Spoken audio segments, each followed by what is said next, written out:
Mimi Rosadi, dosen di Universitas Muslim Nusantara Al-Wasliyah, jurusan Pendidikan Bahasa dan Sastra Indonesia. Pada kesempatan kali ini, saya ingin memaparkan rencana pembelajaran semester tentang mata kuliah prosa fiksi drama. Tentunya, mata kuliah ini adalah mata kuliah wajib yang harus diampu dan diajarkan sebagai mata kuliah wajib di semester 7.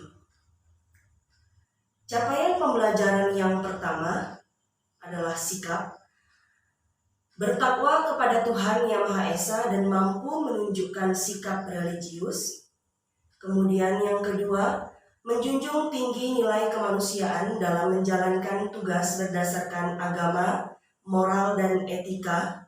Yang ketiga, menginternalisasi nilai, norma, dan etika akademik. Yang keempat, berperan sebagai warga negara yang bangga dan cinta tanah air, memiliki rasa nasionalisme serta tanggung jawab pada negara dan bangsa. Yang kelima, menghargai keanekaragaman budaya, pandangan, agama, dan kepercayaan, serta pendapat atau temuan orisinil orang lain. Yang keenam, berkontribusi dalam peningkatan mutu kehidupan bermasyarakat, berbangsa, bernegara, dan kemajuan peradaban berdasarkan Pancasila. Yang ketujuh, bekerja sama dan memiliki kepekaan sosial serta kepedulian terhadap masyarakat dan lingkungan. Yang kedelapan, taat hukum dan disiplin dalam kehidupan berbangsa dan bernegara. Yang kesembilan, menunjukkan sikap rasa tanggung jawab atas pekerjaan di bidang keahliannya secara mandiri. Dan yang 10, menginternalisasi semangat kemandirian, perjuangan, dan kewirausahaan. Baiklah, selanjutnya keterampilan umum pada mata kuliah prosa, fiksi, dan drama.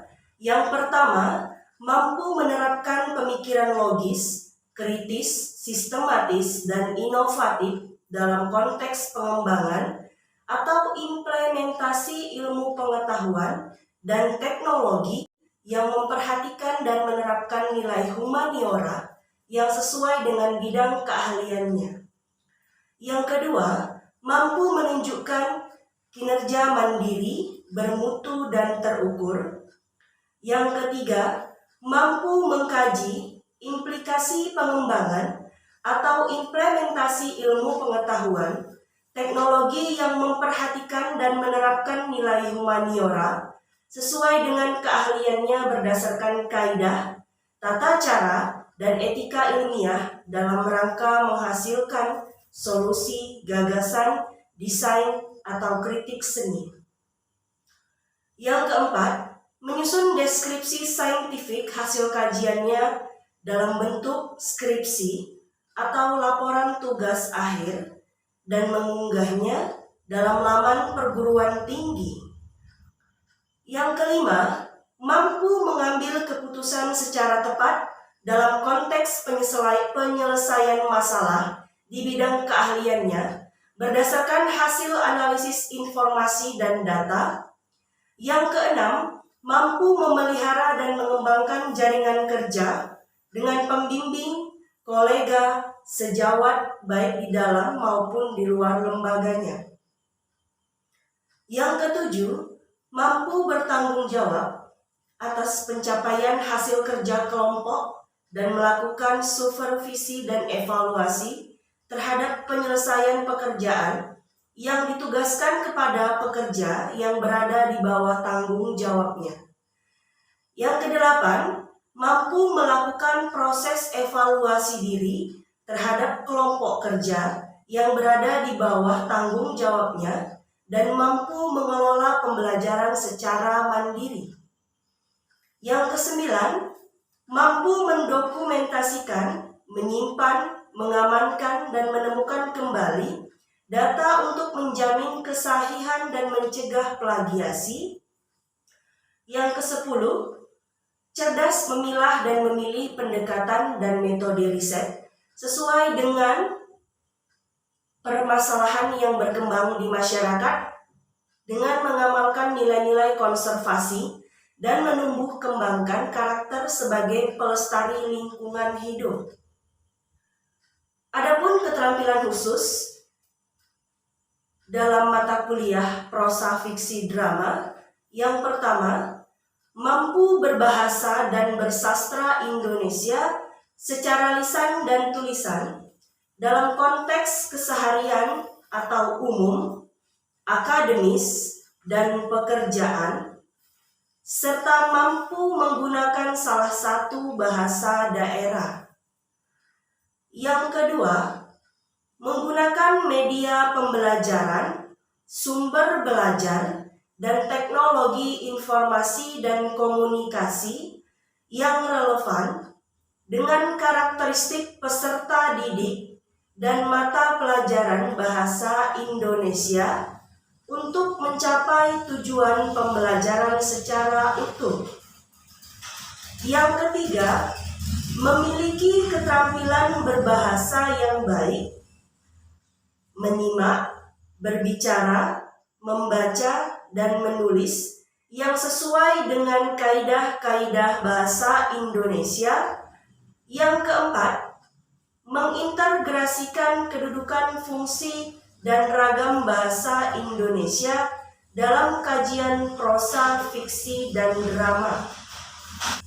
Baiklah, selanjutnya capaian pembelajaran mata kuliah prosa, fiksi, dan drama. Yang pertama, bertakwa kepada Tuhan Yang Maha Esa dan menunjukkan sikap religius. Yang kedua, berperan sebagai warga negara yang bangga dan cinta tanah air, memiliki rasa nasionalisme serta rasa tanggung jawab pada negara dan bangsa. Yang ketiga, menunjukkan sikap tanggung jawab atas pekerjaan di bidang pendidikan bahasa dan sastra Indonesia secara mandiri. Yang keempat, menguasai konsep dasar kebahasaan dan kesastraan, keterampilan berbahasa dan bersastra, pembelajaran bahasa dan sastra, penelitian bahasa dan sastra, serta penelitian pendidikan bahasa dan sastra Indonesia. Yang kelima, menguasai konsep teori pengembangan pembelajaran bahasa dan sastra. Yang keenam, mampu menerapkan pemikiran logis, kritis, sistematis, inovatif dalam konteks pengembangan atau implementasi ilmu pengetahuan dan teknologi yang memperhatikan dan menerapkan nilai humaniora yang sesuai dengan bidang keahliannya. Yang ketujuh, mampu mengambil keputusan secara tepat dalam konteks penyelesaian masalah di bidang keahliannya berdasarkan hasil analisis, informasi, dan data, unjuk kerja mandiri, bermutu, dan terukur.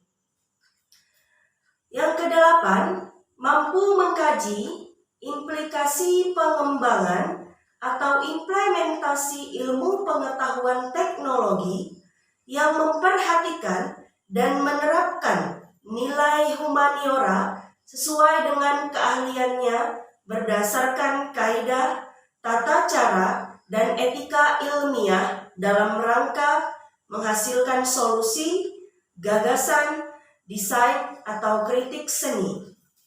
Yang kesembilan, mampu menganalisis dan menerapkan teori, konsep, pendekatan dalam pembelajaran bahasa dan sastra Indonesia, serta menghasilkan desain pembelajaran yang inovatif untuk pembelajaran bahasa dan sastra Indonesia. Selanjutnya, capaian pembelajaran sub-CPNK. Yang pertama, mahasiswa mengetahui arah tujuan perkuliahan dan memahami seputar karya sastra. Yang kedua, mahasiswa mampu memahami hakikat sastra dan bidangnya. Yang ketiga, mahasiswa mampu memahami gejala sastra dan manfaatnya. Yang keempat, mahasiswa mampu memahami hakikat prosa fiksi. Yang kelima, mahasiswa mampu membedakan unsur-unsur prosa fiksi dan non-fiksi dalam kajian karya sastra. Yang keenam, mahasiswa mampu memahami perbedaan antara prosa lama dan prosa baru. Yang ketujuh, mahasiswa memahami hakikat kajian fiksi dan non-fiksi. Yang kedelapan, mahasiswa mampu memahami hakikat drama dan bagian-bagiannya. Yang kesembilan, mahasiswa mampu menjelaskan kembali dan mengimplementasikan unsur-unsur drama yang ada di dalamnya. Yang kesepuluh, mahasiswa mampu memahami perbedaan jenis-jenis drama. Yang kesebelas, mahasiswa mampu memahami pendekatan telaah sastra. Yang ke-12, mahasiswa mampu memahami dan mengapresiasi pembelajaran apresiasi karya sastra. Yang ke-13, mahasiswa memahami kajian apresiasi sastra dalam bentuk prosa. Dan yang ke-14, mahasiswa mampu memahami kajian apresiasi sastra dalam bentuk drama. Adapun deskripsi singkat pada mata kuliah prosa, fiksi, dan drama. Mata kuliah prosa, fiksi, drama bersifat wajib lulus bagi setiap mahasiswa UMN Al-Wasliyah di program studi pendidikan bahasa Indonesia program S1 berbobot 4 SKS. Mata kuliah ini dirancang dengan maksud untuk mengetahui, memahami, menguasai, dan mampu mengimplementasikan karya sastra sebagai ilmu kedisiplinan yang mengabstraksikan dalam kehidupan sehari-hari secara akademik melalui apresiasi sastra. Materi pembelajaran dalam kajian prosa fiksi drama. Yang pertama, pengenalan karya sastra. Yang kedua, hakikat sastra. Yang ketiga, gejala sastra. Yang keempat, hakikat prosa fiksi. Yang kelima, prosa fiksi dan non-fiksi. Yang keenam, unsur-unsur prosa fiksi dan non-fiksi.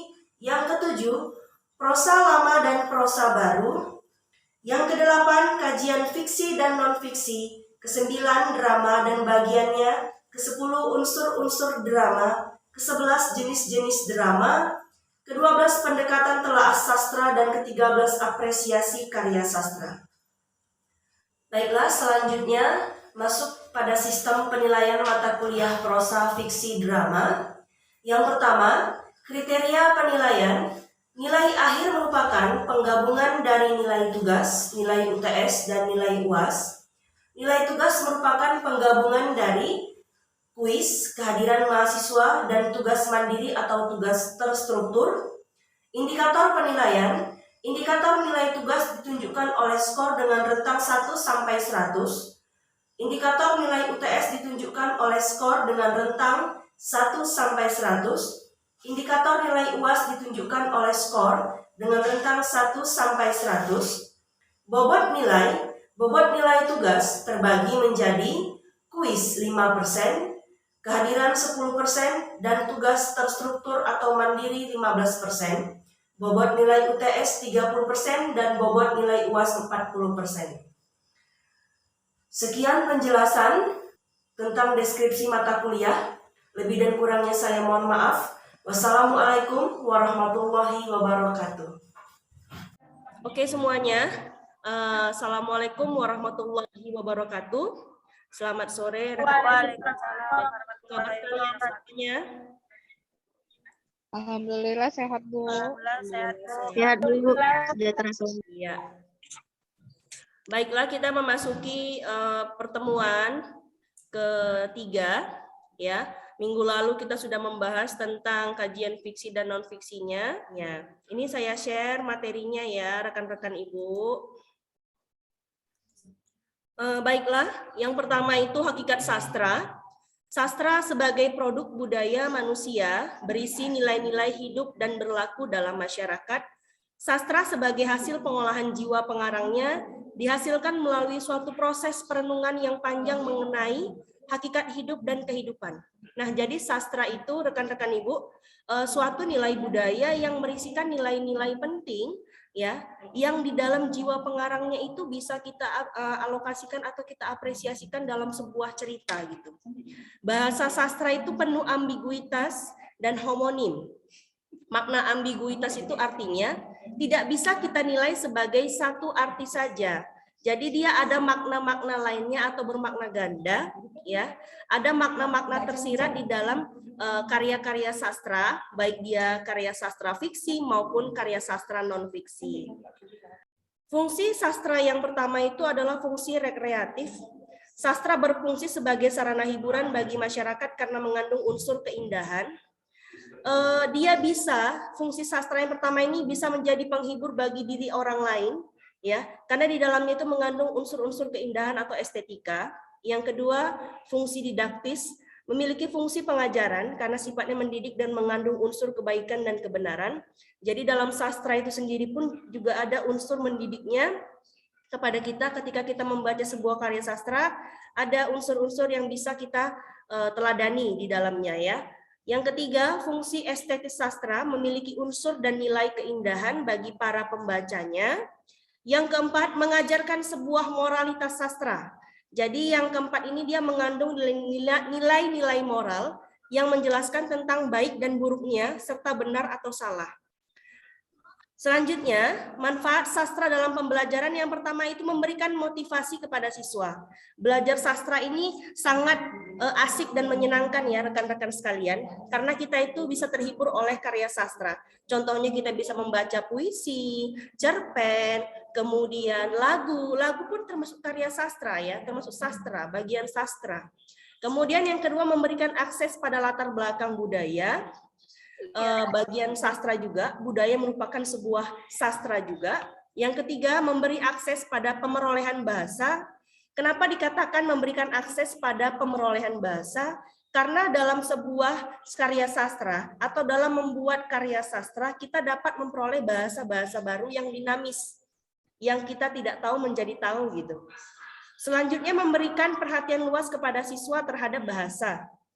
Mengembangkan kemampuan interpretatif siswa dan mendidik siswa secara keseluruhan. Sekarang kita masuk ke bagian-bagian prosa. Jadi prosa itu dia ada merupakan bagian dari karya sastra. Makanya terbagi menjadi prosa fiksi dan prosa non-fiksi begitu. Antara prosa fiksi dan prosa non-fiksi itu juga ada perbedaannya gitu ya. Kata prosa diambil dari bahasa Inggris atau prose. Kata ini sebenarnya mengacu pada pengertian yang luas, tidak hanya mencakup pada tulisan yang digolongkan sebagai karya sastra, tapi juga karya non-fiksi seperti artikel, esai, dan sebagainya. Jadi prosa itu bukan hanya dia dalam kajian karya sastra, tapi bisa termasuk dalam kajian non-fiksi seperti artikel, esai, dan sebagainya. Jadi prosa ini adalah karangan bebas yang tidak terikat oleh banyaknya baris. Jadi sebuah karangan, kita mengarang gitu, kita menulis sebuah karangan dalam setiap baris serta tak terikat oleh irama dan rima seperti dalam puisi. Prosa berbeda dengan puisi karena variasi ritme yang dimiliki lebih besar gitu ya. Jadi dia ada perbedaan antara prosa dengan puisi. Walaupun mereka tuh sama-sama dalam bentuk dalam kajian karya sastra gitu ya. Hanya saja perbedaannya prosa ini juga bisa termasuk dalam karya ilmiah karena apa? Prosa kan karangan bebas. Jadi bisa dia untuk masuk ke artikel, esai, dan jenis-jenis tulisan lainnya. Nah, jenis-jenis prosa terbagi dua, yaitu prosa fiksi dan prosa non-fiksi. Prosa fiksi ini adalah kajian karangan bebas atau kajian fiksi. Kayak minggu lalu juga sudah saya terangkan sedikit ya, karena kita itu terbatas oleh waktu, makanya saya mengulang kembali. Prosa fiksi ini kajian fiksi yang di dalamnya terdapat makna-makna ambiguitas, ya pengalaman-pengalaman hidup yang dapat kita rekayasa kebenarannya, kemudian kita tuangkan dalam bentuk karangan. Kalau prosa non fiksi itu berbeda lagi. Kalau karangan non fiksi itu sebuah karangan yang terbukti kebenarannya, ada fakta dan datanya. Jenis-jenis prosa, secara umum ada beberapa jenis ciri atau yang menonjol pada prosa lama. Ini jenis-jenis prosa lama ya. Yang pertama itu deskripsinya jelas dan panjang mengenai hal-hal fantastis, berpusat pada kehidupan istana, banyak unsur bahasa asing sebagai akibat dari pengaruh agama Hindu dan Islam, tanggal dan nama pengarang tidak tertulis, khusus prosa narasi yang mendapat pengaruh Islam biasanya dimulai dengan kalimat, gitu ya. Jadi ini jenis-jenis prosa lama ya. Kalau dia prosa baru dia tidak memiliki apa, dia karangannya bebas, terserah si penulis mau berapa banyak, mau berapa jenis mau dibuat gitu ya, mau berapa banyak karangan dan tulisan yang dibuat. Oke, semuanya rekan-rekan Ibu, coba kalian temukan dulu satu contohnya ya. Coba siapa yang bisa mencontohkan ide atau gagasan yang bisa dijadikan sebuah karangan prosa. Kita mulai dulu dari karya fiksi. Siapa yang bisa menjawab pertanyaan dari saya?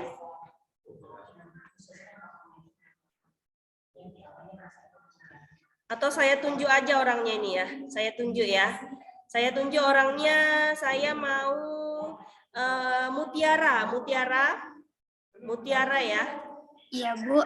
Ya, coba Mutiara berikan penjelasan sedikit ya, karena kita hari ini metode pembelajarannya inquiry, menemukan suatu objek atau ide atau gagasan yang bisa dijadikan sebuah karangan. Kira-kira apa ya tema atau ide pokok yang bisa kita jadikan sebuah karangan, Mutiara? Menurut saya untuk ide yang bisa dijadikan karangan seperti cerita rakyat, Bu. Iya, bagus. Cerita rakyat ya. Cerita rakyat. Ya, Kenapa cerita rakyat? Berikan penjelasannya sedikit. karena menurut saya dari cerita rakyat itu kita bisa mengambil dari zaman dahulu juga, bisa melihat dari buku-buku lama, bisa kita perbaharui jadi yang baru menurut versi kita sendiri, Bu. Oke, bagus. Berarti dari prosa lama kita bisa rubah jadi prosa baru ya? Prosa baru, iya, Bu. Iya, bagus. Terima kasih Mutiara atas argumentasinya. Itu juga bisa menjadi sebuah masalah ya, rekan-rekan Ibu semua. Selain kita menggunakan hari ini metode pembelajaran inquiry, kita juga menggunakan problem based learning ya. Itu kita temukan masalahnya apa? Bagaimana menciptakan karya fiksi menjadi karya non fiksi gitu ya? Bisa kita inikan gitu. Saya tanya lagi kepada Ibu Dina Mariana Manalu. Ibu tolong berikan ide atau gagasan Bu yang bisa dijadikan sebuah karya fiksi atau non fiksi. Masalah ya Bu, masalah yang bisa diangkat ya Bu, contoh masalah yang bisa diangkat dan dijadikan sebuah karangan non fiksi. Ibu Dina, suaranya terdengar? Ya, terdengar Bu. Kalau menurut saya Bu, yang bisa dijadikan fiksi atau non fiksi itu adalah sebuah cerita rakyat, Bu. Ya. Contohnya seperti dongeng Sang Kuryang gitu, Bu. Kalau untuk anak AUD ya, Bu. Oke, terima kasih Bu Dina ya. Itu tadi contoh dari karya fiksi Bu Dina. Coba saya mau dulu yang lain satu lagi ya, sebelum saya bentuk diskusi kelompok dan tanya jawab satu atau dua orang. Satu contoh tema atau gagasan yang bisa dijadikan sebuah karya non fiksi ya, atau masalah yang bisa diangkat dan dijadikan sebuah karangan non fiksi. Saya tunjuk dulu ya. Siapa ini? Tri Ananda Syafa. Silakan berikan argumennya Ananda. Contoh tema, ide atau gagasan yang bisa dijadikan sebuah karya non-fiksi atau masalah yang bisa diangkat. Silakan Ananda Syafa.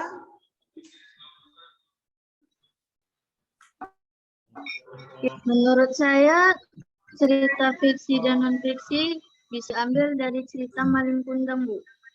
Non-fiksi. Kalau itu cerita fiksi ya. Kalau itu cerita fiksi. Kalau non-fiksi misalnya kayak masalah-masalah yang terkait tentang berita, artikel, iklan, opini gitu ya. Nanda.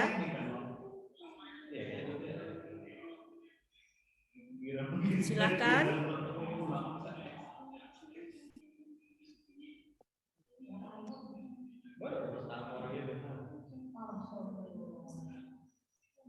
Oke, Nanda lagi kehilangan jaringan.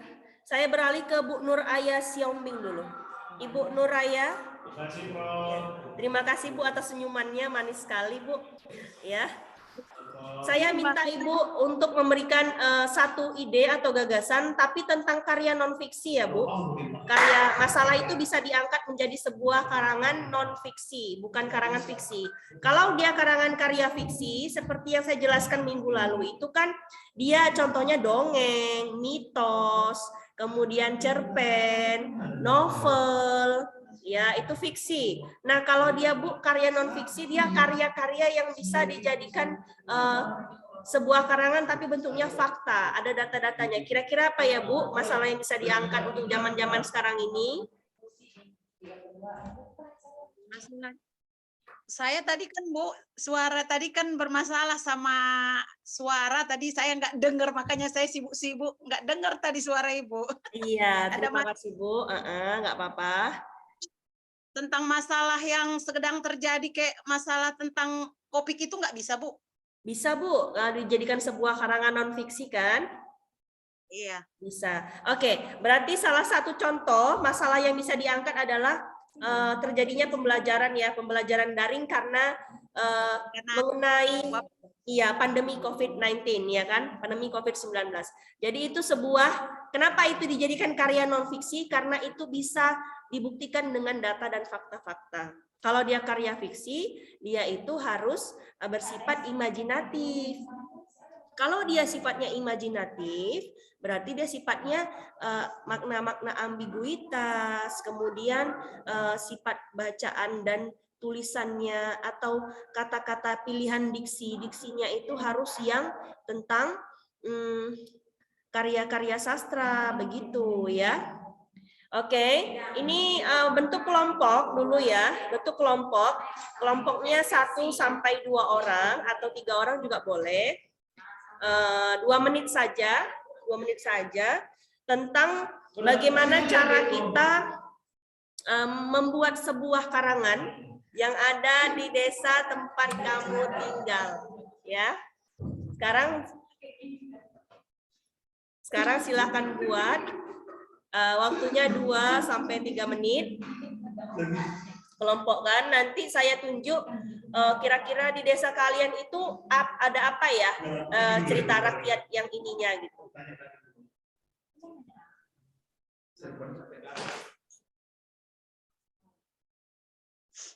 Ada yang mau bertanya? 1 orang dulu, Mutiara mau nanya enggak tentang seputar karya fiksi sebelum menyelesaikan diskusi kelompok? Saya mau bertanya, Bu. Untuk karya fiksi itu, kan di masing-masing daerah itu kan beda-beda. Kalau itu menurut kami pribadi aja nggak apa-apa, Bu? Iya, nggak apa-apa. Karena begini, karya fiksi atau cerita rakyat yang ada di desa-desa itu berbeda-beda, sesuai dengan nama desanya ya kan. Misalnya kita itu mau bilang, contoh ya, Pancur Batu gitu.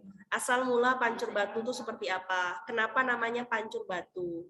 Atau Perbaungan, kenapa namanya Desa Perbaungan gitu ya kan? Jadi harus kita inikan gitu ya, harus kita cari tahu kenapa dia dinamakan Desa Perbaungan gitu ya. Atau kenapa dia dinamakan nama kotanya Pancur Batu. Jadi itu sebuah cerita-cerita rakyat juga begitu ya. Oke. Rekan-rekan Ibu semuanya, sampai di sini dulu perkuliahan kita. Sampai jumpa minggu depan. Ya. Selamat sore dan assalamualaikum warahmatullahi wabarakatuh. Waalaikumsalam.